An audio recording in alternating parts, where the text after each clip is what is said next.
আসসালামু আলাইকুম। একাডেমি 21 মানসিক স্বাস্থ্য বিষয়ক গবেষণা প্রতিষ্ঠানের পক্ষ থেকে আমি মোহাম্মদ নুরুস সাদাত, সাইকোলজিস্ট, সবাইকে শুভেচ্ছা এবং স্বাগতম জানাচ্ছি। আজকে আমাদের মনোসংলাপের 40তম পর্ব। এ পর্ব আমরা সাজিয়েছি ডিপ্রেশন এক নীরব ঘাতক, প্রসঙ্গ কথা, এই বিষয়ের উপর। আমাদের সাথে আছেন বিশিষ্ট সাইকিয়াট্রিস্ট, পাবনা মেন্টাল হসপিটালের residential psychiatrist doctor Masud Rana Sarkar. আমাদের সাথে আরো আছেন কনসালটেন্ট সাইকোলজিস্ট মোহাম্মদ বেলাল হোসেন। আজকে আমরা কথা বলবো ডিপ্রেশন নিয়ে। ডিপ্রেশন এটি এমন যে আমাদের বাস্তব জীবনে, প্রতিদিনের জীবনে এই ডিপ্রেশন শব্দটা আমরা বিভিন্ন সময়ে বিভিন্ন ভাবে ব্যবহার করে থাকি। আজকে আমরা এই ডিপ্রেশনকে নীরব ঘাতক হিসেবে আমরা কথা বলবো। এমন কোনো মানুষ নাই যার জীবনে ডিপ্রেশন আসেনি। মানুষের জীবনে কোনো একবার হলেও, গবেষণায় দেখা গেছে যে একবার হলেও ডিপ্রেশনে ভোগে, এবং এই ডিপ্রেশন থেকে মানুষ একা একাই বের হয়ে আসে। কিন্তু সব সময় ডিপ্রেশন থেকে একা একা বের হয়ে আসা সম্ভব হয় না। আজকে তাই আমরা ডিপ্রেশন নিয়ে কথা বলবো। ডিপ্রেশন নীরব ঘাতক। আমরা প্রথমেই চলে যাই ডক্টর মাসুদ রানা সরকার। আপনাকে স্বাগত। মাসুদ রানা সরকার, শুনতে পাচ্ছেন? জি, জি। সালাম আলাইকুম। শুনতে ওয়ালাইকুম পাচ্ছি। আসসালাম। জি, আমরা ডিপ্রেশনকে নীরব ঘাতক বলছি কেন, একটু ব্যাখ্যা করবেন? ধন্যবাদ একাডেমি 21 কে আজকের এই আলোচনায় আমাকে আলোচক হিসেবে রাখার জন্য, এবং যারা দর্শক রয়েছেন দেশের বা দেশের বাইরে বিভিন্ন জায়গা থেকে আমাদের এই প্রোগ্রাম আজকে শুনছেন, সবাইকে জানাই অভিবাদন। বেসিক্যালি ডিপ্রেশন আমরা জানি যে এটা একটা মাইনর ধরনের মানসিক রোগ, এবং আমরা যদি অ্যাসেস করে দেখি তাহলে যত দিন যাচ্ছে ডিপ্রেশনের পরিমাণটা কিন্তু অনেক বেড়ে যাচ্ছে। অ্যাজ ফর এক্সাম্পল দেখা যাচ্ছে আমাদের দেশের যে 2003-5 যে গবেষণাটা ছিল সেই গবেষণা, এবং খুব রিসেন্টলি 2018 এবং 19-এ যে সারা দেশব্যাপী যে গবেষণা হয়েছে ওয়ার্ল্ড হেলথ অর্গানাইজেশনের তত্ত্বাবধানে, ডিরেক্ট ডিজিএইচ এর সহায়তা এবং জাতীয় মানসিক স্বাস্থ্য ইনস্টিটিউট, সেখানে দেখা যাচ্ছে ডিপ্রেশনের পরিমাণটা অনেক বেড়ে গেছে। এখন প্রায় 6.7% মানুষ কোনো না কোনো ধরনের ডিপ্রেশনে ভুগছে। এবং আমাদের কিছু গবেষণা থেকে দেখে দেখা যাচ্ছে যে ডিপ্রেশন সারা যে সমস্ত লোকজন ভুগছে তার মধ্যে মাত্র আমরা 25% কিন্তু আমরা ডায়াগনোজ করতে পারছি এবং তাদেরকে চিকিৎসার আওতায় আমরা নিয়ে আসতে পারছি। বাকি 75%, অর্থাৎ 4 জনের মধ্যে 3 জনকে কিন্তু আমরা চিকিৎসা নিয়ে আসতে পারছি না, চিকিৎসা তারা বাইরেই থেকে যাচ্ছে। এবং আমরা যদি কিছু অ্যাসেস করে, আমরা খুব রিসেন্টলি রাজশাহীতে একটা বেসরকারি মেডিকেল কলেজের ইন্ডিয়ার মেদিনীপুরে একটা ছেলে আত্মহত্যা করলো।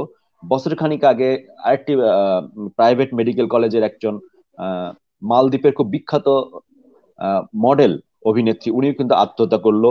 এবং আমার ব্যক্তিগত কিছু অভিজ্ঞতা, আমার মেডিকেলের কিছু জুনিয়রকে আমি আত্মহত্যা করতে দেখেছি, 2-1 জনকে। এবং আমাদের দেশে যে এটা কিন্তু অহরহই হচ্ছে, এবং সুতরাং আমরা খুব অনায়াসেই বলতে পারি যে এটা আমাদের খুব, এবং আমাদের দেশে যে প্রেজেন্টেশন ডিপ্রেশন কিন্তু ক্লাসিক্যাল প্রেজেন্টেশন আমাদের দেশে হয় না। দেখা যাচ্ছে সোমাটিক প্রেজেন্টেশন হয়, এবং সোমাটিক শারীরিক লক্ষণের কারণে, যেমন মাথা ব্যথা, বুক ব্যথা, শারীরিক বিভিন্ন সমস্যা, এই সমস্যা হয়। সুতরাং এগুলা কিন্তু বেশিরভাগই ক্ষেত্রে আমি যেটা বলেছি যে 4 জনের মধ্যে 3 জন কিন্তু ডায়াগনোস হয় না, কিন্তু তারা কিন্তু ভিতরে ভিতরে বিষণ্ণতা ভুগে যাচ্ছে, ডিপ্রেশনে ভুগে যাচ্ছে। সুতরাং এটা খুব আমরা বলতেই পারি, কিন্তু এই কেসগুলি কিন্তু পরবর্তীতে আমাদের সমাজের উপর, আমাদের পরিবারের উপর, আমাদের রাষ্ট্রের উপর, আমার ব্যক্তিগতের উপর প্রভাব ফেলছে।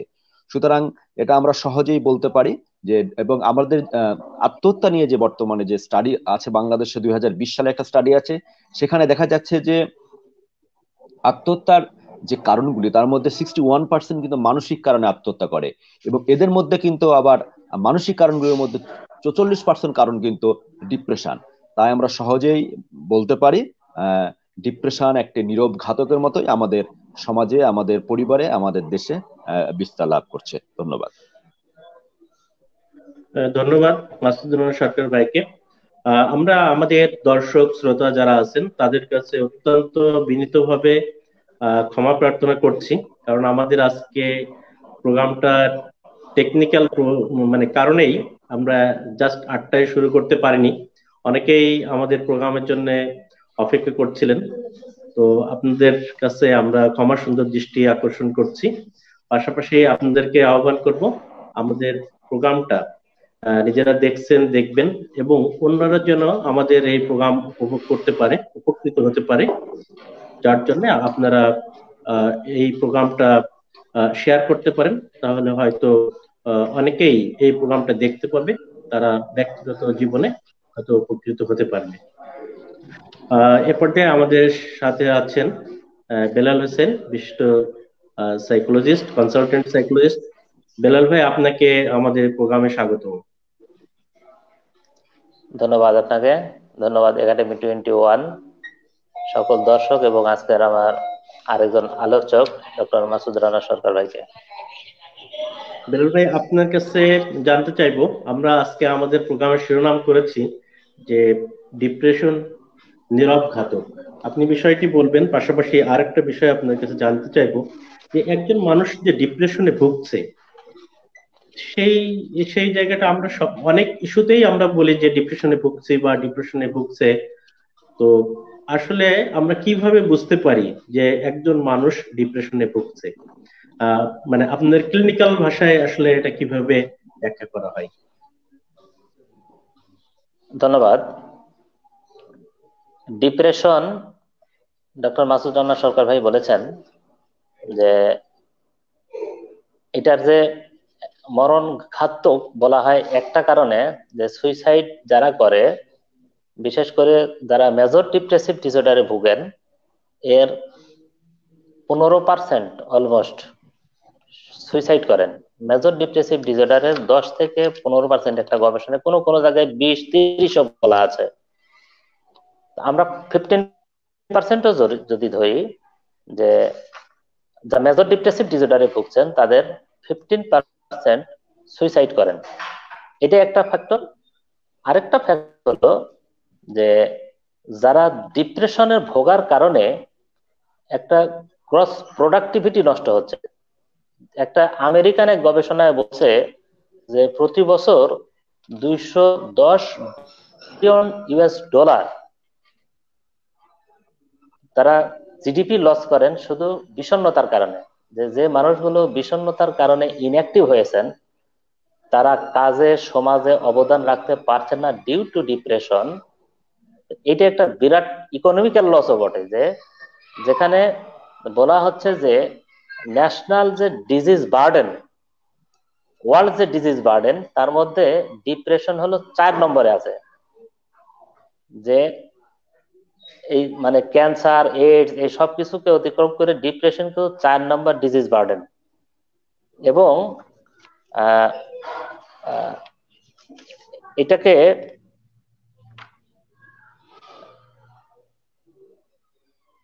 একটা মেজর ডিসেবিলিটিং ডিজিজ বলা হচ্ছে। আমরা দেখেছি যে শুধুমাত্র ডিপ্রেশনের কারণে একজন ব্যক্তি, ব্যবসায়ী, তিনি ব্যবসা করতে পারছেন না, চাকরিজীবী অফিসে যাচ্ছেন না, হাউস ওয়াইফ তিনি বাসায় রোল প্লে করতে পারছেন না, এরকম অনেক কেস আমরা ডিপ্রেশনের কারণে দেখি। যিনি সমাজে বেসিক্যালি ওনার সকল ফাংশন ঠিক থাকার পরে শুধুমাত্র ডিপ্রেশনের কারণে উনি সমাজে অবদান রাখতে পারছেন না। আর যে কারণগুলো, যে সিমটম গুলো, আর কি প্রশ্ন আপনি করেছেন, যে সিমটম গুলো দেখলে আমরা বুঝবো যে এই ব্যক্তিটা বিষণ্ণতায় ভুগছে। বিষণ্ণতায় ভুগলে সাধারণত আমরা দূর থেকে যেটা দেখি যে এই ব্যক্তির মুখভঙ্গি, মুড, ডিপ্রেসড মুড, তার মনটা অশান্তি, এবং মানে হাসলেও দেখা যায় যে হাসির মধ্যেও সেই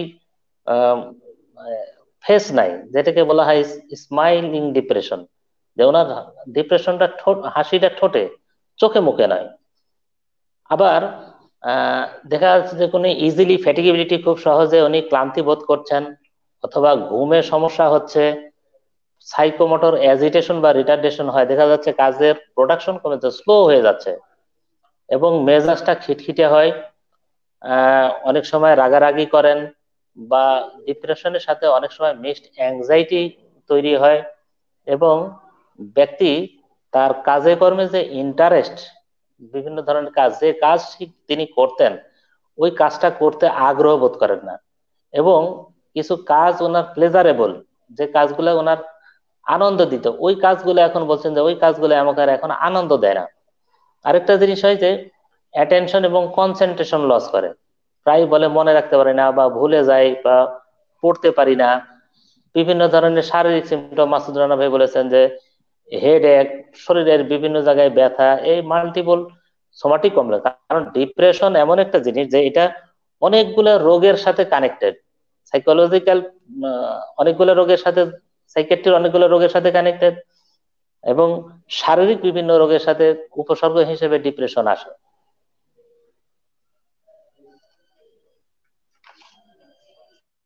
জি, ধন্যবাদ বেলাল ভাইকে।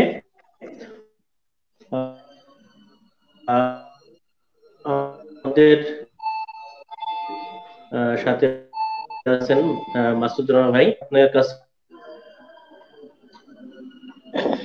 সারা দেশ থেকে ডিপ্রেশনের, তো কালচারাল ডিফারেন্স থেকে আমাদের দেশে কি কি বিষয় দিয়ে একজন মানুষের ডিপ্রেশন আছে তা প্রাথমিকভাবে বোঝা যায়?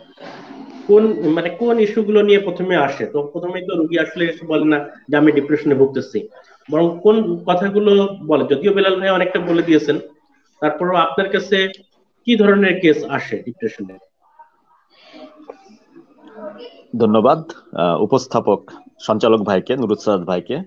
বেসিক্যালি আসলে এখন আমরা যদি ডিপ্রেশন বলতে চাই, যে আমাদের দেশের প্রেজেন্টেশন কিন্তু এক ধরনের, এবং আমি তা জানি যে শুধুমাত্র ডিপ্রেশন না, যে পৃথিবীতে যত ধরনের মানসিক রোগ রয়েছে, মানসিক রোগের বিস্তার, মানসিক রোগের প্রেজেন্টেশন, মানসিক রোগের চিকিৎসা, সকল কিছুর সাথে কিন্তু আমাদের কৃষ্টি কালচারের সাথে একটা বড় ধরনের রিলেশনশিপ রয়েছে। যে বেলাল ভাই কিছুটা বুঝিয়ে দেওয়ার চেষ্টা করেছে যে ডিপ্রেশনের রোগী আমাদের কাছে কিভাবে আসে, মানে কিভাবে আসবে। যেমন আমরা বলতে চাই যে আমাদের যে মানসিক রোগ ডায়াগনোসিস করার জন্য যে ক্রাইটেরিয়াগুলি রয়েছে, যেমন ডায়াগনস্টিক স্ট্যাটিস্টিক্যাল ম্যানুয়াল 5, এই ম্যানুয়াল 5-এ কিন্তু যদি ক্রাইটেরিয়া এ আমরা বলতে যাই, ক্রাইটেরিয়া এ তে কিন্তু বলা হয়েছে যে 9 ধরনের সিমটমের মধ্যে 5টা বা 5টার অধিক কিন্তু অবশ্যই থাকতে হবে, অ্যাজ ফর এক্সাম্পল। এবং ক্রাইটেরিয়া এ এর 1 এবং 2, যেমন ডিপ্রেস মুড এবং lake of interest in daily activity. As for example, যেমন ডিপ্রেস মুডটাও কিন্তু খুব সিগনিফিকেন্ট হতে হবে। বলা হয়েছে যে প্যাথোলজিক্যাল মুড, মানে একটা গত 2 সপ্তাহ ধরে তার দিনের বেশিরভাগ সময় তার মনটা খারাপ থাকবে, এবং এটা কিন্তু সাবজেক্টিভ এবং অবজেক্টিভ। প্যাশেন্ট এটা বুঝবে তার মন খারাপ, এবং যারা আশেপাশে রয়েছে তারাও কিন্তু বুঝবে তার মনটা খারাপ। 2 নম্বর হচ্ছে সে আগে যে কাজগুলি করতো, আমি যেমন চিকিৎসক, একজন সাইকোলজিস্ট, একজন টিচার, একজন শিক্ষক, একজন ব্যবসায়ী বা একজন রিলিজিয়াস লিডার, যার যে কাজের ধরন, এই কাজের ধরন অনুযায়ী কিন্তু তার কিন্তু যে অ্যাক্টিভিটি গুলি, যেগুলো সে মজা পেত বা আনন্দ পেত, সেগুলা কিন্তু সে গত 2 সপ্তাহ ধরে আনন্দ পাবে না। তাহলে এই 2টা বৈশিষ্ট্যের মধ্যে কিন্তু একটা থাকতে হবে। সাথে যেগুলা আছে, তার ঘুমের প্রবলেম থাকতে পারে, অনেকের ঘুমে বেশি হতে পারে, অনেকের ঘুম কম হইতে পারে।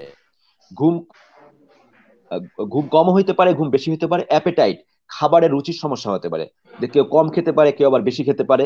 এবং কিছু নেগেটিভ অটোমেটিক থট তার আসবে, হয়তো বা তার খুব ছোট ছোট ছোট কোনো ভুল করলো, সে ভুলের জন্য কিন্তু সে অনেক বড় করে দেখবে, নিজেকে সে অপরাধী মনে করবে, এবং সে মনে করবে তার ভবিষ্যৎ অন্ধকার, তাকে সবার ফেইলিওর মনে করছে।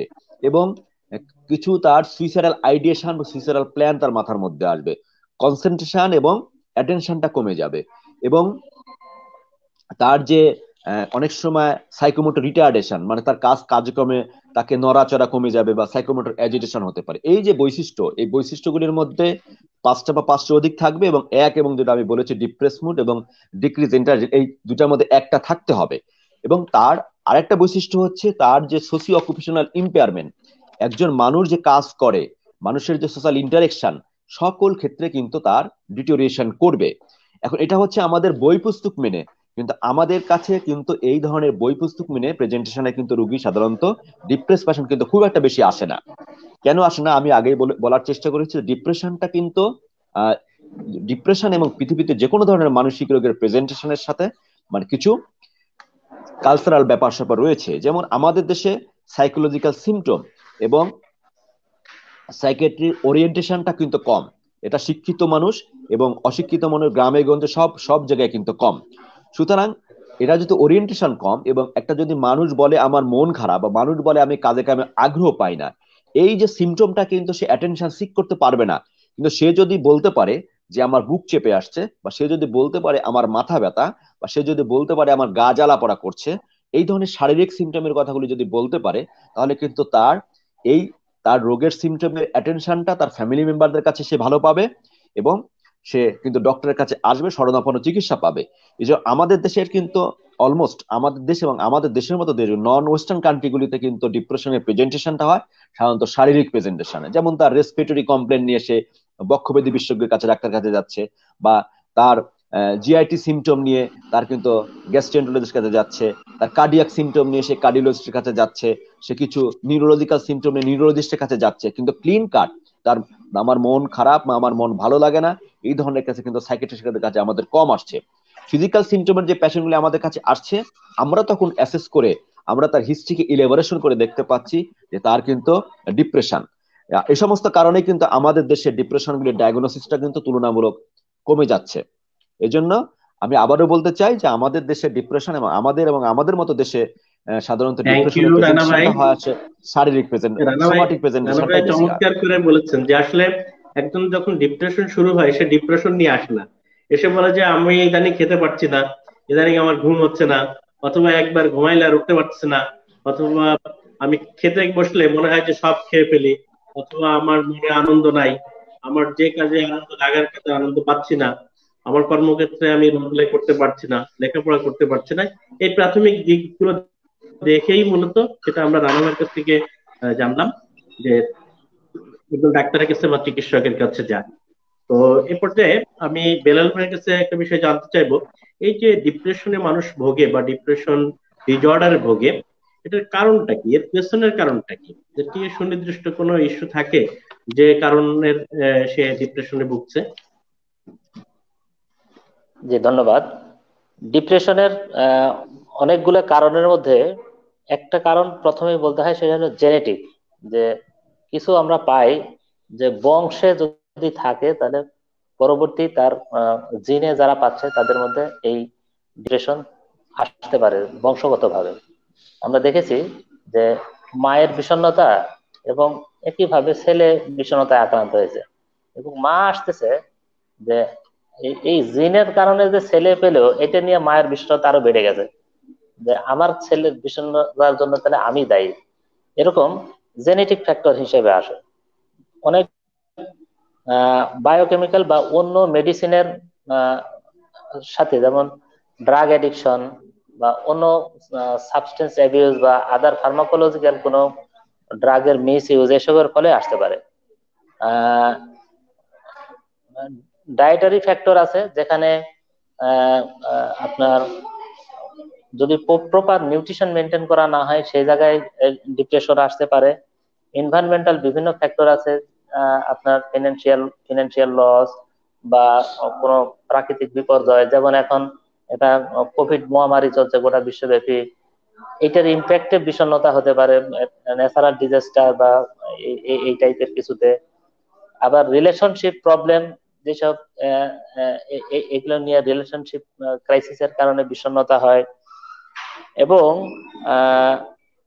আরো যেটা হয় যে আপনার কিছু কেমিক্যাল বিষয় আছে, যেমন হাইপোথাইরয়েডিজমের যে পেশেন্টটা ভুগে, সেই পেশেন্টের হাইপোথাইরয়েডিজমের কারণে তার বিষণ্ণতা আসে। তো এরকম অনেকগুলো ফ্যাক্টর আছে যেগুলো একজন ব্যক্তির বিষণ্ণতার জন্য কারণ হতে পারে। তবে এটা ক্লিনিশিয়ান অ্যাসেস করবেন যে আসলে ওনার বিষণ্ণতার ফ্যাক্টর গুলা কি কি। এটা ওনার ওনার কাছ থেকে হিস্ট্রি বা ওনার কেয়ার গিভার থেকে হিস্ট্রি নিলে এটা পূর্ণাঙ্গ অ্যাসেসমেন্টের মধ্যে আসলে বোঝা যাবে যে ওই ব্যক্তির ডিপ্রেশনের কারণগুলো কোনটি। ধন্যবাদ। থ্যাংক ইউ বেলাল ভাই।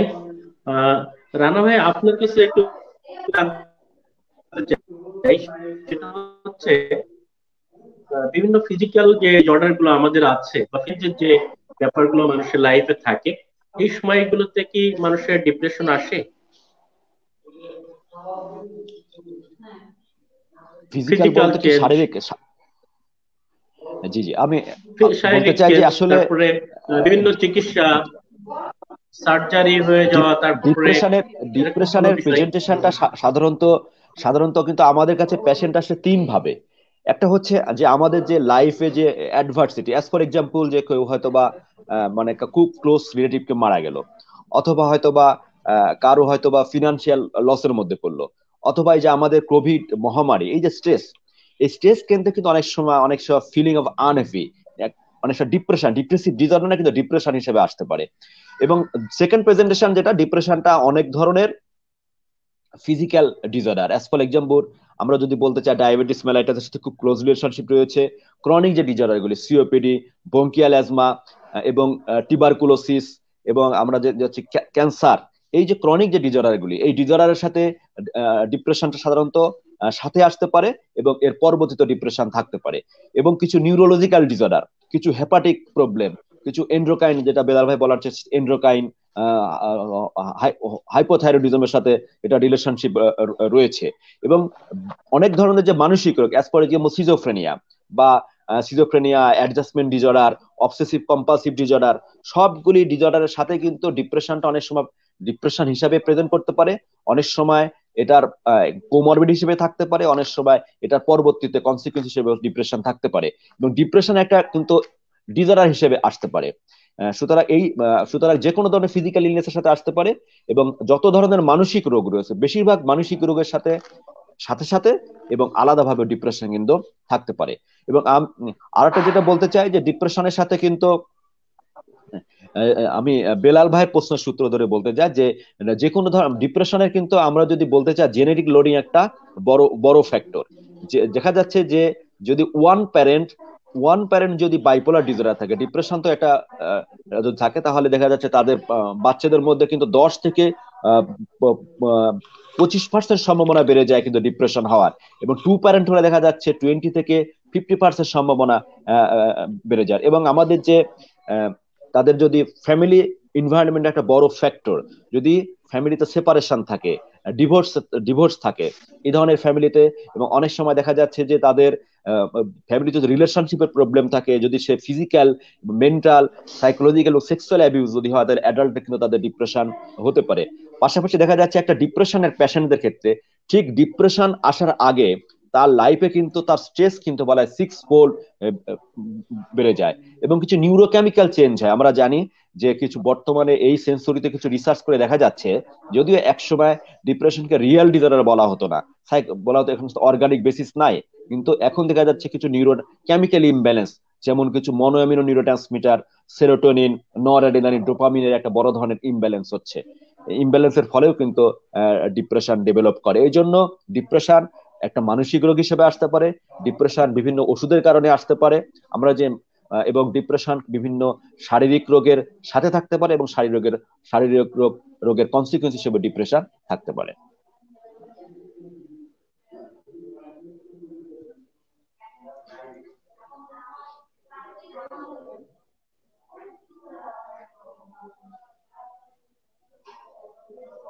কি প্রিকশন কোনো কিছু নিতে পারি? প্রিকশন কি হতে পারে যেন ডিপ্রেশনে না ভুগি?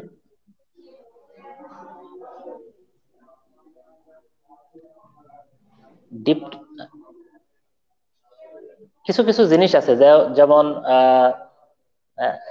দেখেন মানুষের এই সমাজে চলতে গেলে তার লাইফে বিভিন্ন ধরনের সমস্যা আসবেই। সাধারণত যারা বিষণ্ণতায় ভোগে, যদি জেনেটিক ফ্যাক্টরটাকে আমরা বাদ দিয়ে অন্য ফ্যাক্টর গুলো আলাপ করি, জেনেটিক ফ্যাক্টরটাকে আমরা তো আর এটা কোনোভাবে এটা ওভারকাম করতে পারি না। তারপরেও যাদের কোপিং ক্যাপাসিটি বেশি, অ্যাডভার্স পরিস্থিতি মোকাবেলা করার ক্ষমতা যাদের বেশি, সহনশীলতা বেশি, এটা বাড়ানো যেতে পারে, কোপিং স্কিল বাড়ানো, এবং তাদের লাইফের বিভিন্ন ধরনের প্রবলেম সলভিং ক্যাপাসিটি, যে সামনে যে কোনো সমস্যা আসলে সেটাকে সলিউশন করতে পারা, প্রবলেমটাকে চ্যালেঞ্জ হিসেবে নেয়া, ভয় না পাওয়া। যাদের মধ্যে প্রবলেমের সাথে পলায়ন বৃত্তি আছে এবং সমস্যা দেখলে ঘাবড়ে যান, সমস্যা মোকাবেলা করতে চান না, তারাই কিন্তু লাইফের যে কোনো ছোটখাটো সমস্যা আসলে তারা ভেঙে পড়েন এবং বিষণ্ণতায় ভোগেন। সুতরাং তাদেরকে যদি এই স্কিল গুলো, যে তাদের coping capacity, problem solving capacity এবং সোশ্যালাইজেশন বা তাকে কাজে বিভিন্ন ফিনান্সিয়াল কারণে যাদের বিষণ্ণতা হয়, যে তাকে যদি একটা ইনকাম করার মতন ক্যাপাসিটি হিসেবে, মানুষ হিসেবে তৈরি করা হয়, যে একজন বেকার, সে কোনোভাবে আর্ন করতে পারছে না, বা একজন ডিজেবল হয়ে গেছে, তাকে তাকে বিকল্প আর্নিং এর ব্যবস্থা করা, বিকল্প ভাবে তার পুনর্বাসনের ব্যবস্থা করা, এইভাবে যদি আমরা করতে পারি তাহলে বিষণ্ণতাকে আমরা প্রিভেন্ট করতে পারি কিছুটা হলেও। এরপরে যদি আসে, যেটা হচ্ছে যে বিষণ্ণতার সিমটম গুলো দেখা দিলে ট্রিটমেন্টের আওতায় আনা উচিত। আর একটা জিনিস মাসুদ থ্যাংক ভাই ইউ যেটা বলছিলেন যে, বেল ভাই, আবার আপনার কাছে আসবো। আমরা ট্রিটমেন্টের জি, জায়গায় মাসুদ রানা সরকার ভাইয়ের কাছ থেকে প্রথমে শুরু করতে চাই, যে কেউ যখন ডিপ্রেশনে ভোগে তখন আসলে তার কিভাবে ট্রিটমেন্টটা শুরু হবে বা কি পদক্ষেপ আসলে আমাদের নেওয়া দরকার। ধন্যবাদ।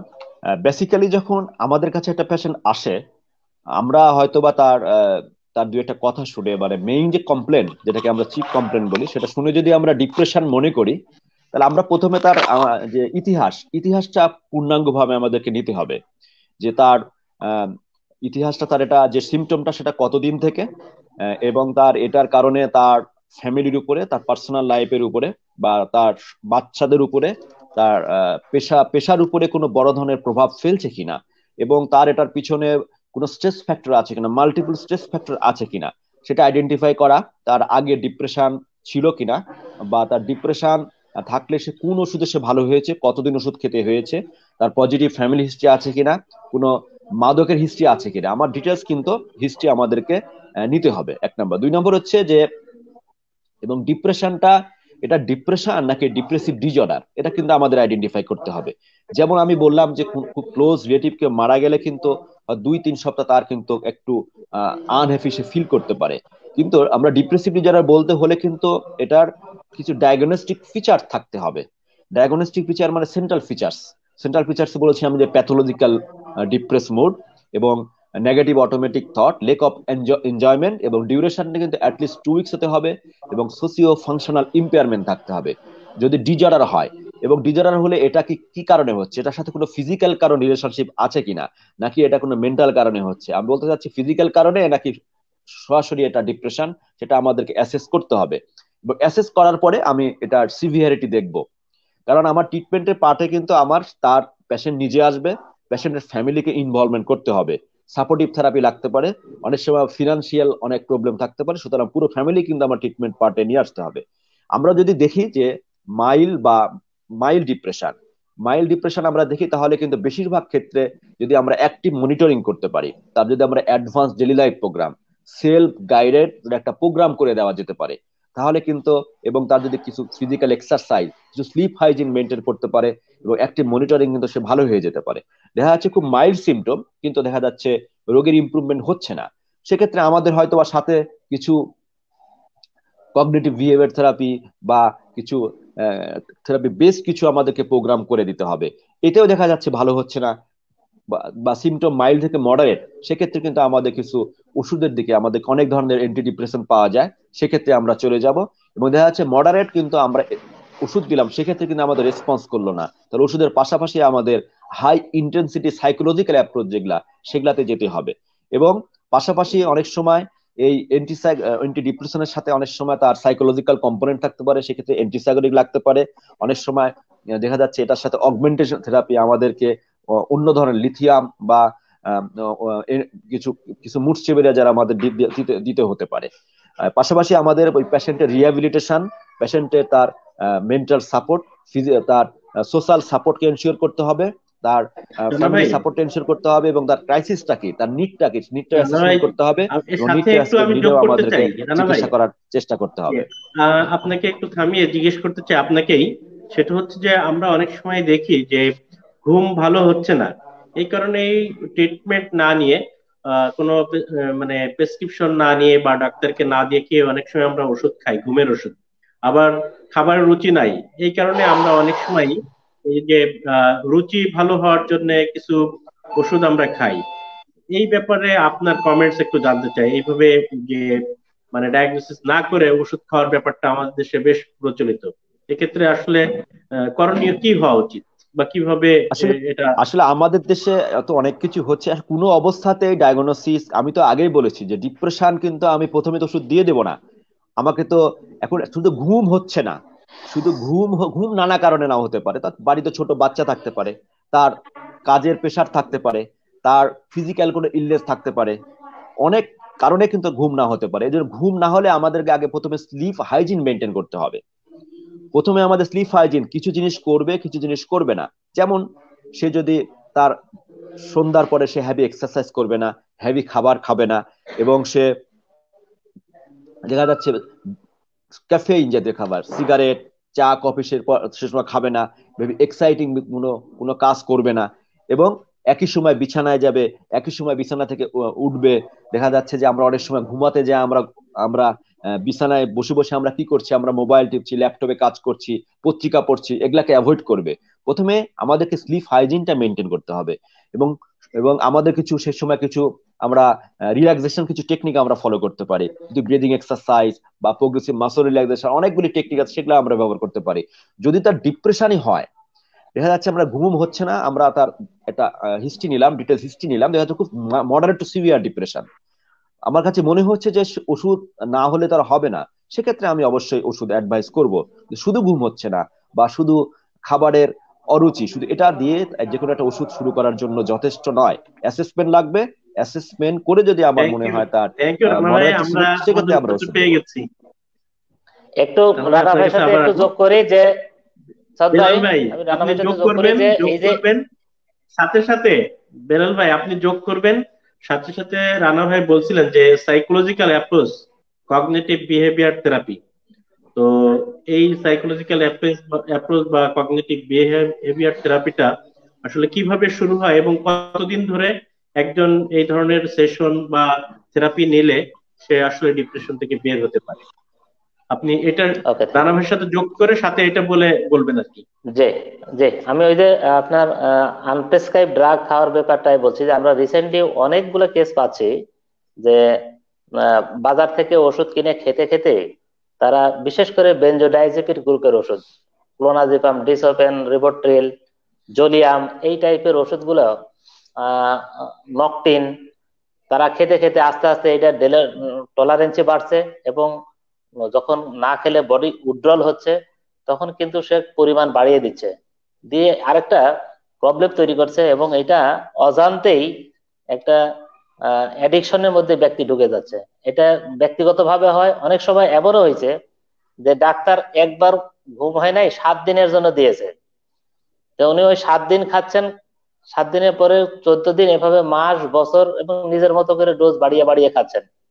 এভাবে বেশ কিছু ব্যক্তি দেখতে একদম সিভিয়ার অ্যাডিকশন তৈরি হয়েছে এই বেনজোডাইজেপিন ওষুধের প্রতি।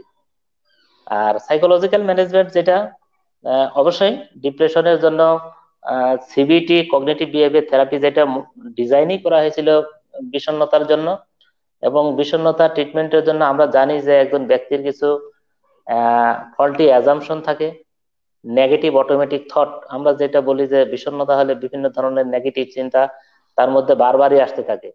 এই নেগেটিভ চিন্তা 3টা ভাবে আসে, ব্যক্তির নিজের সম্পর্কে, আদার সম্পর্কে, ওয়ার্ল্ড সম্পর্কে, এবং ফিউচার সম্পর্কে, সেলফ, আদার এন্ড ফিউচার। নিজের সম্পর্কে নেগেটিভ ধারণা, অন্যের সম্পর্কে এবং ভবিষ্যৎ সম্পর্কে ভাবতে গেলেই তার শুধু নেগেটিভ চিন্তা, কোনোভাবেই সে পজিটিভ ভাবে ভাবতে পারছে না। এবং এটা আমরা অনেক সময় অ্যাসেস করলে দেখতে পাই ব্যক্তির কোনো বিষণ্ণতার পিছনে কোনো না কোনো কোর বিলিফ, এটা যদি আস্তে আস্তে আমরা অ্যাসেসমেন্ট করে ভিতরে যেতে পারি, তাহলে ওই ব্যক্তির একটি গূঢ় বিশ্বাস পাওয়া যায় যেটা নেগেটিভ, ত্রুটিপূর্ণ। সিবিটির টার্গেট হলো, দাদা ভাই যেটা বলছিলেন যে অ্যাসেসমেন্ট, সর্বপ্রথম আমরা কয়েকটা সেশন নেই পেশেন্টকে অ্যাসেস করতে, যে এই ডিপ্রেশনটার কবে থেকে হচ্ছে, কি কারণে হচ্ছে এবং জিনিসটা কি। যেমন আপনার একটা সিজোফ্রেনিয়া রোগীর যে ডিপ্রেশন হয় আর মেজর ডিপ্রেসিভ ডিসঅর্ডার রোগীর যে ডিপ্রেশন, এটা মানে বুঝতে হবে যে সিজোফ্রেনিয়া রোগী তার বিষণ্ণতা নিয়ে কিন্তু বদার করে না, আর ডিপ্রেসিভ ডিসঅর্ডার, মেজর ডিপ্রেসিভ ডিসঅর্ডারে যিনি ভুগছেন উনি যে সমাজে ভূমিকা পালন করতে পারছেন না, পারিবারিক রেসপন্সিবিলিটি দিতে পারছেন না, এই বিষয়গুলো সম্পর্কে উনি কিন্তু সচেতন এবং গিল্টি ফিল করে, শেম ফিল করে যে আমার এটা করা উচিত, আমি করতে পারছি না। এই বিষয়গুলো যদি আমরা খুব ক্রিটিক্যালি অ্যানালাইসিস করি, তাহলে ডিপ্রেশনটাকে সঠিক কারণটাকে অ্যাসেস করা যাবে। এর পরে আসলো যে তার ম্যানেজমেন্টের জন্য প্ল্যান করা, যে তার ভিতরে সেই নেগেটিভ অটোমেটিক থট কি, তার ফল্টি অ্যাজাম্পশন গুলো কি, তার কোর বিলিফ গুলো কি, এইগুলো বের করতে কয়েকটা সেশন লাগবে। এরপরে ইন্টারভেনশন। আমরা জানি যে কোর বিলিফ, ব্যক্তির নেগেটিভ থট বা কোর বিলিফ, এগুলোকে ভেঙে থট রিস্ট্রাকচারিং, চিন্তাকে পুনর্গঠন, তার যে ত্রুটিপূর্ণ চিন্তা, এই চিন্তাটাকে পুনর্গঠন করতে আমাদের হয়তো অনেক সময় 10-12 বা এরকম সেশন লাগতে পারে।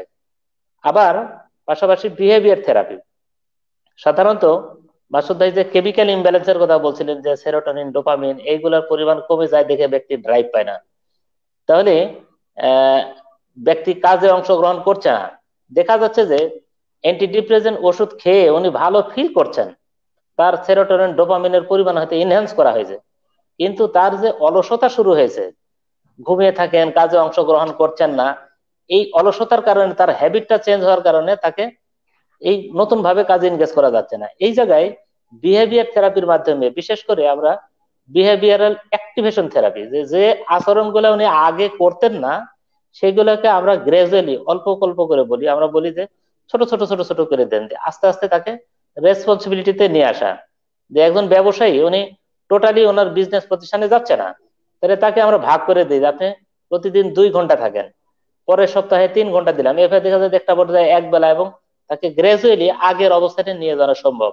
সুতরাং এইভাবে বিভিন্ন ধরনের বিহেভিয়ার থেরাপির মাধ্যম দিয়ে আমরা ব্যক্তির যে আচরণগুলো থেমে গেছে বা যে আচরণগুলো ডেভিয়েটেড হয়েছে, সেই আচরণগুলোকে আমরা মডিফাই করতে পারি।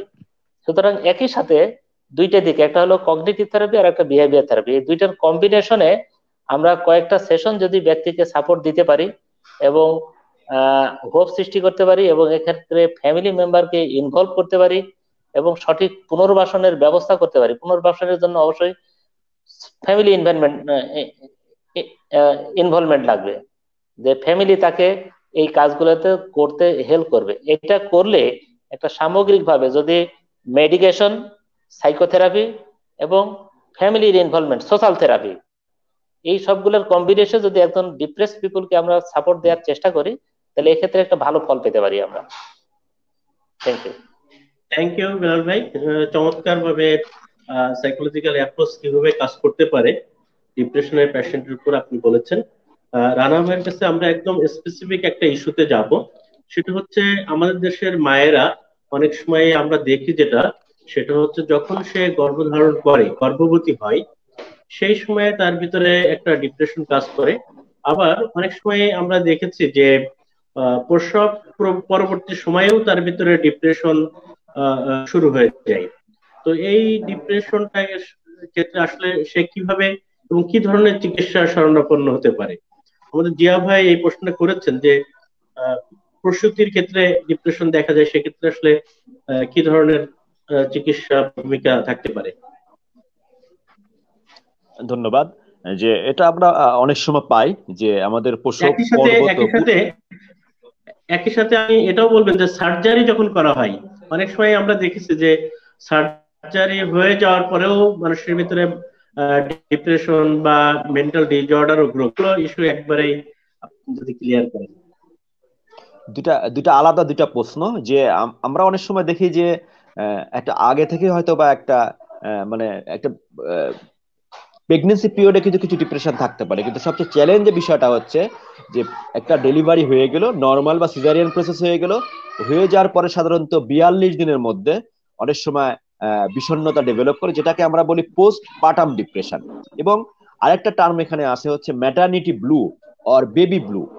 এটা আমাদের সুস্পষ্টভাবে আমি বলতে চাই যে সাধারণত পোস্টপার্টাম ডিপ্রেশন এবং ম্যাটারনিটি ব্লু হচ্ছে সাধারণত সিমটম গুলি কম থাকে, সাধারণত ইমোশনাল সিমটম অথবা ডিপ একটু অল্প মৃদুমাত্রা ডিপ্রেশন, অথবা দেখা যাচ্ছে মুড সুইং করে। এবং এটা কিন্তু দেখা যাচ্ছে 2 থেকে 3 সপ্তাহের মধ্যে কিন্তু একা একাই রিমিশন হয়ে যায়। অনেক সময় যদি তাকে ঘুমটাকে বা তার হাইজিনটা যদি মেনটেন করা যায়, ফুডটা যদি এনশিওর করা যায়, রিয়াসুরেন্স যদি করা যায়, তাহলে বেশিরভাগ ক্ষেত্রেই কিন্তু সাধারণত এটা রিজলভ হয়ে যায়। কিন্তু পোস্টপার্টাম ডিপ্রেশনটা কিন্তু সাধারণত শুধু রিয়াসুরেন্সের মাধ্যমে কিন্তু চলে যায় না। সাধারণত দেখা যাচ্ছে যে 10 থেকে 15% প্রসব পরবর্তী কিন্তু মাদের মধ্যে কিন্তু এই ধরনের রোগ দেখা দেখা দিতে পারে। এবং কিছু রিস্ক ফ্যাক্টর যাদের থাকে, যেমন আগের হয়তো বা তাদের আগের ডেলিভারিতে তাদের পোস্টপার্টাম যদি ডিপ্রেশন ডেভেলপ করে থাকে, অথবা তার যদি আগে থেকে তার বা তার ফ্যামিলিতে যদি এফেক্টিভ বাইপোলার এফেক্টিভ ডিসঅর্ডার যদি থাকে, এবং বা অন্য ধরনের মানসিক সমস্যা থাকে, অথবা তার ফ্যামিলিতে বা তার স্ট্রেস ফ্যাক্টর যদি অনেক বেশি থাকে, তাহলে কিন্তু সাধারণত তাদের মধ্যে এই পোস্টপার্টাম ডিপ্রেশনটা ডেভেলপ করতে পারে। এবং আমরা জানি যে ডেলিভারি প্রসেসে কিন্তু ডেলিভারিটা একটা বড় ধরনের মানসিক চাপের বিষয়, এবং কিছু মানুষের শরীরের কিছু পরিবর্তন হয়, মানসিক কিছু পরিবর্তন হয়। শরীরের জাস্ট ডেলিভারির পথে আমরা জানি কিছু হরমোন হঠাৎ করে কমে যায়, বিশেষ করে ইস্ট্রোজেন প্রজেস্টেরন লেভেলটা অনেক কমে যায়। এবং আমরা জানি যে অনেক সময় কিন্তু থাইরয়েড হরমোনও অনেক সময় কমে যায়। এই সমস্ত কনসিকুয়েন্স হিসেবে কিন্তু ডিপ্রেশন আসতে পারে, এবং ডেলিভারি প্রসেসটা কিন্তু আর অনেক পেইনফুল এবং অনেক মানসিক পীড়াদায়ক একটা বিষয়। এ সমস্ত কারণে কিন্তু ডিপ্রেশন আসতে পারে। এই ক্ষেত্রে যেটা করতে হবে, এখানে কিন্তু আমাদেরকে অনেক সময় কিছু বায়োলজিক্যাল ট্রিটমেন্ট লাগতে পারে, এবং বেলাল ভাই বলতে পারবেন ভালো যে এখানে কিছু সাইকোলজিক্যাল অ্যাপ্রোচ লাগে, রিঅ্যাসুরেন্স লাগবে, ইন্টারপার্সোনাল থেরাপি লাগতে পারে, ফ্যামিলি সাপোর্টিভ থেরাপি এখানে লাগতে পারে। এবং অনেক সময় আমাদের ওষুধ দেওয়ার ক্ষেত্রে কিন্তু অনেক চিন্তা করে দিতে হবে, কারণ সে সময় বাচ্চা কিন্তু বেস্ট ফিট করে। সুতরাং আমরা জানি বেশিরভাগ অ্যান্টিডিপ্রেশন কিন্তু বেস্ট মিল্কে আসে। এই জন্য আমরা সাধারণত এখানে কিছু অ্যান্টিডিপ্রেশন, বিশেষ করে সিলেক্টিভ রিসেপ্টর ইনহিবিটর, এটার মধ্যে আমরা সার্টালিনটা আমরা প্রেসক্রাইব করতে পারি। এবং সাধারণত বলা হয় যে এটা সাধারণত 12 সপ্তাহ থেকে কিন্তু আরো দীর্ঘমেয়াদী পর্যন্ত 1 বছর পর্যন্ত কিন্তু এই ডিপ্রেশনটা থাকতে পারে। এবং এটার কারণে কিন্তু এই তার নিজের পার্সোনাল লাইফে বা তার হাজবেন্ডের লাইফে এবং বাচ্চার লাইফে, ফ্যামিলি লাইফে বড় ধরনের প্রভাব পড়ে। সেই বিষয়টা কিন্তু আমাদের ট্রিটমেন্টের মাথায় রাখতে হবে।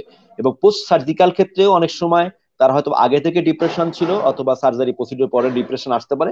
সেক্ষেত্রে আমরা স্বাভাবিক ডিপ্রেশনের যে চিকিৎসা করি, আমরা সেভাবেই চিকিৎসা করবো। এখানে আলাদা কোনো নিতে হবে না। এখানে আমাদের তার পেইন কন্ডিশনটা বা সার্জিক্যাল ট্রিটমেন্টের পাশাপাশি আমাদের ডিপ্রেশন ট্রিটমেন্ট কন্টিনিউ করতে হবে। থ্যাংক ইউ রানা ভাই, চমৎকার ভাবে ক্লিয়ার করেছেন বিষয়টা। বেলাল ভাইয়ের কাছে এখন একটা প্রশ্ন করতে চাই, সেটা হচ্ছে যে ডিপ্রেশন ট্রিটমেন্টের ক্ষেত্রে ফ্যামিলির ভূমিকাটা আসলে কি? ফ্যামিলি কিভাবে একজন ডিপ্রেসিভ মানুষকে সাপোর্ট দিতে পারে? একই সাথে আপনাকে বলবো যে ডিপ্রেশনের সাথে যে আত্মহত্যার একটা রিলেশন আছে বলে আমরা জানি, সেই জায়গাটা নিয়েও আপনি কিছু কথা বলবেন বেলাল ভাই। ধন্যবাদ ধন্যবাদ। ডিপ্রেশনের ফ্যামিলির ভূমিকা, আহ, অবশ্যই ফ্যামিলির ভূমিকা খুবই গুরুত্বপূর্ণ। যে ফ্যামিলি মেম্বার, একজন ব্যক্তি সিমটম গুলো দেখেন, যে একজন ব্যক্তির সেক্সুয়াল প্রবলেম হচ্ছে, এটা হাজবেন্ড ওয়াইফের মধ্যে দ্বন্দ্ব শুরু হয়েছে। আহ, এটার পিছনে যে ভদ্রলোক ডিপ্রেশনে ভুগছেন এটা কেউ বুঝছেন না, এবং এটা ট্রিটমেন্টের আওতায় আসছে না। তাহলে ডিপ্রেশনের সিমটম গুলো দেখা দিলে ফ্যামিলি মেম্বারদেরকে অ্যাওয়ার হতে হবে যে কোনো সমস্যা হচ্ছে, যে এই ব্যক্তিটা হঠাৎ করেই এরকম মেজাজটা খিটখিটে ছিল না, তার মেজাজটা খিটখিটে হলো কেন? এতদিন যার সেক্সুয়াল প্রবলেম ছিল না, এখন হঠাৎ করে প্রবলেম হচ্ছে কেন? এই সিমটম গুলো যখন দেখা দেবে, তখন গার্জিয়ানরা সচেতন হবে যে এই ভদ্রলোকের মুডে কোনো সমস্যা হয়েছে কিনা। ডাক্তার কাছে নিয়ে যাওয়া এটা ফ্যামিলি মেম্বারদের প্রধান কাজ। এরপরে হলো ওষুধটা দিলে সেই ওষুধটা এনশিওর করে খাওয়ানো বা ডোজ মতো খাওয়ানো। বেশিরভাগ ক্ষেত্রে আমি দেখি সাইকিয়াট্রিস্টরা প্রেসক্রিপশনে উল্লেখ করে দেন যে ওষুধ কেয়ার গিভার খাইয়ে দিবেন, কারণ উনি অনেক সময় ভুলে যান, মিস করেন, ওভারডোজ করেন। এবং যেহেতু সুইসাইডের কথা আপনি বলছেন, এদের মধ্যে যেহেতু সুইসাইডের একটা ঝুঁকি থাকে সবসময়, যার জন্য ডিপ্রেসড পিপলের কাছে ফ্যামিলি মেম্বার তার এবং অন্য কারো ঔষধ ওপেন রাখবেন না। দেখা গেল যে মা ডায়াবেটিস পেশেন্ট ইয়ে নিচ্ছে, ডায়াবেটিসের ওষুধ খাচ্ছে, উনি হয়তো 10টা ট্যাবলেট খেয়ে ফেলেন, এটা কিন্তু তার জন্য আত্মহত্যা একটা সহজ কারণ হয়ে যেতে পারে। ইনসুলিন নিতে পারে। এইসবের জন্য তাদের কাছ থেকে ফ্যামিলি মেম্বার ঔষধগুলো নিজে খাওয়াবেন, ফলো আপটা নিশ্চিত করবেন। এবং এই যে আস্তে আস্তে তাকে অ্যাক্টিভ বিহেভিয়ারাল অ্যাক্টিভেশনে, এটা কিন্তু ফ্যামিলি মেম্বাররাই করাবেন। যে তাকে ছোট ছোট কাজ দেয়া, সে বাইরে যাচ্ছে না, তাকে সাথে করে নিয়ে বাইরে যাওয়া, মার্কেটে যাওয়া। আমি বলি যে আপনি সব ও তো বাজার, ওকে বাজারে দেন, ও তো বাজার করতে পারে না, দরকার নাই। আপনি 1 কেজি লবণ তো কিনতে পারবে, আপনি বাজার থেকে সব আইটেম কিনে নিয়ে আসেন, 1 কেজি লবণ কিনেন না, তাকে পাঠান যে তুমি দোকানে গিয়ে 1 কেজি লবণ কিনে নিয়ে আসো, একটা সাবান কিনতে পাঠান। এইভাবে ছোট ছোট যেভাবে প্ল্যান করে তাকে কাজে ইনভলভ করা সম্ভব, এবং কাজটা যখন করছে তখন তার প্রশংসা করেন, রিওয়ার্ড দেন, দেখবেন তাকেও ভালো লাগবে। যে ব্যক্তিটা ঘর থেকে বের হতো না, তিনি কিন্তু এই ছোট ছোট ছোট ছোট কাজে যখন ইনভলভ হয়েছেন, তখন তার মধ্যে ভালো লাগা তৈরি হচ্ছে। সুতরাং ফ্যামিলি মেম্বার তার এই আহ, ছোট ছোট কাজ দেওয়ার ব্যাপারে ভূমিকা পালন করতে পারে। ফ্যামিলি মেম্বার তাকে আহ, তার স্লিপ প্যাটার্ন এবং একটা nutritional diet, balance diet maintain করার ক্ষেত্রে, বিশেষ ক্ষেত্রে এদের বেশিরভাগই দেখা যায় যে লাইফের কোনো রুটিন ঠিক থাকে না। ডিপ্রেসড পিপলের একটা সুনির্দিষ্ট রুটিনে যদি নিয়ে আসা যায়, দেখা যাচ্ছে যে নিজের মতো আছে, সারাদিন ঘুমাচ্ছে, খাচ্ছে, কোনো কাজে অংশগ্রহণ করছে না। তো তাকে যদি একটা রুটিনের মধ্যে নিয়ে আসা যায়, যে তার খাওয়ার টাইম, গোসলের টাইম এবং সেলফ হাইজেনি যেটা মেনটেন করতে চায় না সেগুলোকে মেনটেন করতে পারা।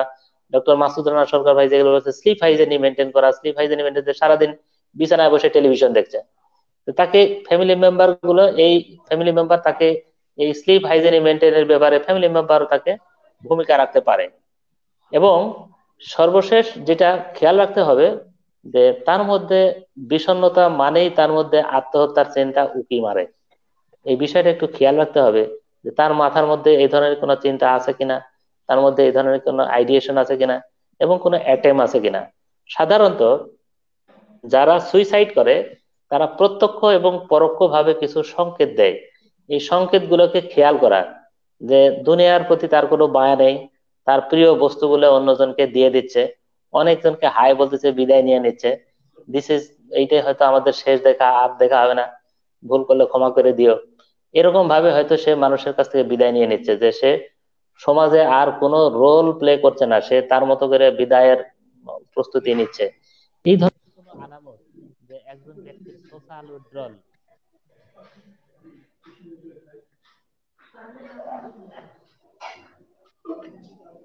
বেলাল ভাই আউট হয়ে গেলেন কিনা বুঝতে পারছি না। তো আমরা একদম শেষ পর্যায়ে চলে আসছি। আমাদের সাথে আছেন পাবনা মেন্টাল হসপিটালের residential psychiatrist doctor Masud Rana Sarkar. আমি একদম শেষ পর্যায়ে আমাদের দর্শক শ্রোতাদের উদ্দেশ্যে একদম শেষ কমেন্টস করার জন্য মাসুদ রানা ভাইকে রিকোয়েস্ট করছি। বেলাল ভাই জয়েন করলে বেলাল ভাইয়ের সাথেও আমরা আবার জয়েন করবো ইনশাআল্লাহ। মাসুদ রানা সরকার ভাই। শেষ কমেন্ট যেটা আমি বলতে চাই যে আজকে ডিপ্রেশনটা হচ্ছে এটা একটা এটা এটা ট্রিটমেন্ট ট্রিটমেন্ট ট্রিটমেন্ট করা যাবে না, কিউরেবল ডিজিজ। সুতরাং আমরা আজকে আলোচনা যেটা করার চেষ্টা করলাম, সেটা থেকে যদি কোনো অভিভাবকের কাছে বা কোনো পেশেন্টের কাছে যদি মনে হয় যে আপনার ছেলে বা মেয়ে বা আপনার হাজবেন্ড বা ওয়াইফের ডিপ্রেশন, সেটাকে আপনারা অবহেলা করবেন না। অবশ্যই সেটা আপনারা কাছাকাছি যে চিকিৎসক রয়েছে, সেটা হতে পারে জেনারেল ফিজিশিয়ান, যেটা হতে পারে আমাদের সাইকোলজিস্ট, অথবা যেটা হতে পারে সাইকিয়াট্রিস্ট, তাদের কাছে শরণাপন্ন হতে হবে এবং এই ধরনের সার্ভিস কিন্তু এখন সারা দেশেই অ্যাভেলেবল। বিশেষ করে বড় শহরগুলোতে মেডিকেল কলেজগুলিতে সাইকিয়াট্রি ডিপার্টমেন্ট রয়েছে। এটা আমাদের ঢাকা জাতীয় মানসিক স্বাস্থ্য ইনস্টিটিউট, সেখানে আমাদের 24 ঘন্টা সার্ভিস রয়েছে, এবং পাবনা মানসিক হসপিটালে এই ধরনের সার্ভিস রয়েছে।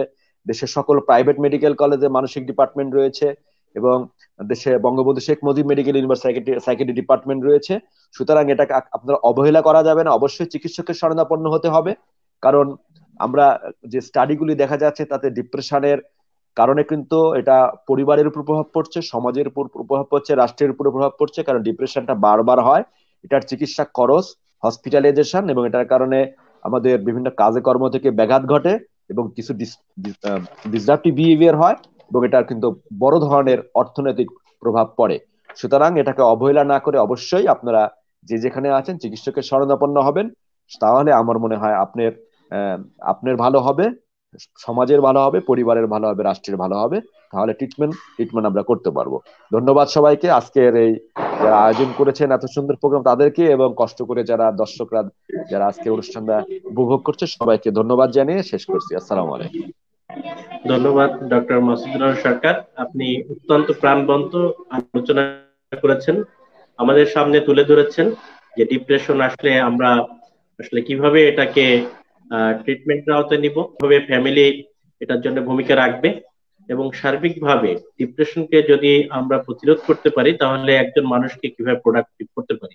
আমাদের সাথে ছিলেন বিশিষ্ট কনসালটেন্ট সাইকোলজিস্ট বেলাল হোসেন ভাই। বেলাল হোসেন ভাইকে বলবো যে আমাদের দর্শক শ্রোতা যারা আছেন তাদের উদ্দেশ্যে আপনার আজকের জন্য শেষ মন্তব্য। ধন্যবাদ। এবং আমাদের এই প্রোগ্রামটি যারা বিভিন্ন জায়গা থেকে তাদের মূল্যবান সময় ব্যয় করে শুনেছেন এবং আমাদের সাথে কানেক্টেড আছেন, সবাইকে শুভেচ্ছা জানাচ্ছি। আমি সবাইকে বলবো, যেহেতু এটা one of the leading causes of disability, এটা যেহেতু নাম্বার ওয়ার্ল্ড ডিজিজ বার্ডেনের নাম্বার 4, এটার কারণে যেহেতু অনেক মানুষ ইনঅ্যাক্টিভ হয়ে আছে, এটার কারণে যেহেতু মানুষ সুইসাইড করে জীবনটা দিয়ে দিচ্ছে, এটা, এবং মাসুদ ভাই শুরুতেই বলেছেন এইটা গ্রাজুয়ালি এই সংখ্যাটা আরো রেজ করছে প্রতিনিয়তই। এরকম একটা ইস্যু আমরা সচেতন হই, জানি, ডিপ্রেশনকে জানুন এবং ডিপ্রেশনকে প্রতিরোধ করুন। এই যে বিষয়গুলো আসছে, যে ছোট ছোট সিমটম, যেটা মাসুদ ভাই শুরুতে বলেছেন যে 3/2 মানুষই জানছে না তারা বিষণ্ণতায় আক্রান্ত, এবং তারা ট্রিটমেন্টের আওতায় আসছে না। এদের মধ্যে থেকেই কেউ জানে না সুইসাইড পর্যন্ত হয়ে যাচ্ছে, কেউ জানে না যে এই মানুষটা কেন ইনঅ্যাক্টিভ হয়ে আছে, অথচ তার পিছনে বিষণ্ণতা কাজ করছে। তার সেক্সুয়াল ডিসফাংশন হয়ে ডিভোর্স হয়ে যাচ্ছে, কেউ জানে না যে এটার পিছনে বিষণ্ণতা কাজ করছে, এবং বিষণ্ণতা মোকাবেলার জন্য বিভিন্ন ধরনের ড্রাগ এডিকশনের মধ্যে চলে যাচ্ছে, বা আদার বিভিন্ন ধরনের সামাজিক সমস্যা তৈরি হচ্ছে। সুতরাং এটা একটি খুবই গুরুত্বপূর্ণ ইস্যু।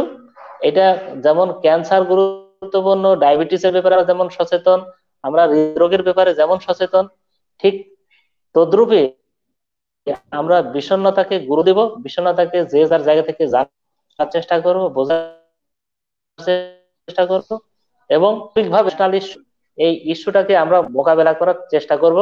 তাহলে আমরা, মাসুদ ভাই বলেছেন যে দেশে এখনো, আমাদের দেশে যদিও ট্রিটমেন্ট অবকাঠামো কম, সুযোগ সুবিধা কম, তারপরে যতজন সার্ভিস হোল্ডার আছেন তারা কিন্তু বেকার বসে আছে, অনেকেই সার্ভিস দেওয়ার মতো।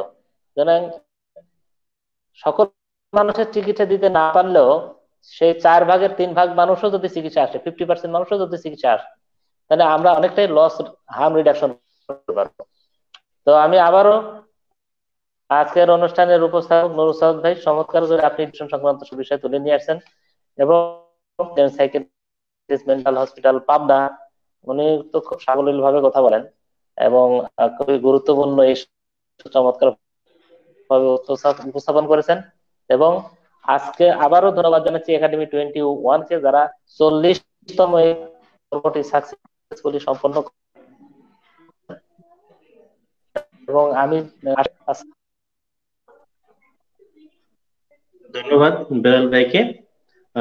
আমরা আজকে ডিপ্রেশন নীরব ঘাতক প্রসঙ্গ কথা, এই যে আলোচনা, এই আলোচনা থেকে আসলে যে বিষয়টি জেনেছি সেটা হচ্ছে সাইকোলজিস্ট এবং সাইকিয়াট্রিস্ট তারা গবেষণায় দেখেছেন যে যখন কোনো মানুষ আত্মহত্যা করে, সে আত্মহত্যা করার আগে অবশ্যই অবশ্যই কোনো না কোনো সিগন্যাল দিয়ে যান। তো যদি সিগন্যাল দিয়ে যান, তাহলে আমরা যারা তাদের আশেপাশে থাকি তারা অবশ্যই সেই সিগন্যাল গুলো দেখে থাকি, শুনে থাকি। কিন্তু সমস্যা যেটা হয় সেটা হচ্ছে আমরা অনেক সময় এটাকে গুরুত্ব দেই না।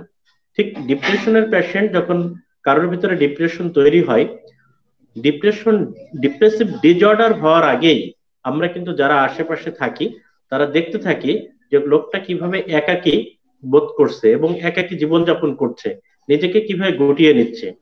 ঠিক এই মুহূর্তে যদি আমরা যারা আছি তারা যদি তাদের পিছনে একটু কাজ করি, একটু সচেতন হই, তাদেরকে সময় দেই, তাদেরকে চিকিৎসা শরণাপন্ন করি, তাহলে নিশ্চয়ই এই ডিপ্রেশন থেকে তাদেরকে রক্ষা করতে পারি এবং ডিপ্রেশন হলে প্রপার ট্রিটমেন্টের ব্যবস্থাও কিন্তু হতে পারে। পাশাপাশি ডিপ্রেশন এর যে ডিজঅর্ডার, এই ডিজঅর্ডারের জন্য প্রপার ট্রিটমেন্টকে আমাদেরকে কমিউনিকেট করতে হবে। এর জন্য আমাদের সাইকোলজিস্ট এবং সাইকিয়াট্রিস্ট যারা আছেন তারা কিন্তু বলেছেন যে নিজেরা ট্রিটমেন্ট নয়, বরং চিকিৎসকের শরণাপন্ন হওয়া। সেক্ষেত্রে যারা জেনারেল প্র্যাকটিশনার আছেন, কাছাকাছি যিনি ডাক্তার আছেন তার সাথে কথা বলা, সাইকিয়াট্রিস্টকে পেলে তার সাথে কথা বলা, সাইকোলজিস্ট আছে তার সাথে কথা বলা, যাকে পাওয়া যায় তার শরণাপন্ন হয়ে চিকিৎসা নিতে পারলে কিন্তু এই ডিপ্রেশন থেকে বের করে আনা সম্ভব। আজকে আমাদের এই আলোচনায় দুইজন বিশিষ্ট ব্যক্তিকে আমরা ডিপ্রেশনের আলোচনায় পেয়েছি, আপনাদেরকে ধন্যবাদ জানাচ্ছি। ধন্যবাদ জানাচ্ছি আমাদের দর্শক শ্রোতা, অনেকেই দেশের বিভিন্ন প্রত্যন্ত অঞ্চল থেকে আমাদের সাথে আছেন, কমেন্টস করেছেন, আমাদের এই প্রোগ্রাম দেখছেন। দেশের বাইরেও এশিয়া, ইউরোপ, আফ্রিকা, আমেরিকা বিভিন্ন জায়গা থেকে আমাদের প্রোগ্রাম দেখছেন। সবাইকেই অনেক অনেক ধন্যবাদ জানিয়ে আমরা আমাদের একাডেমি 21 মানসিক স্বাস্থ্য বিষয়ক যে প্রতিষ্ঠান, এই প্রতিষ্ঠানকে ধন্যবাদ জানাচ্ছি, জানিয়ে আজকে আমাদের প্রোগ্রাম শেষ করছি। সবাইকে আবার ধন্যবাদ জানিয়ে শেষ করছি। আসসালামু আলাইকুম ওয়া রাহমাতুল্লাহ।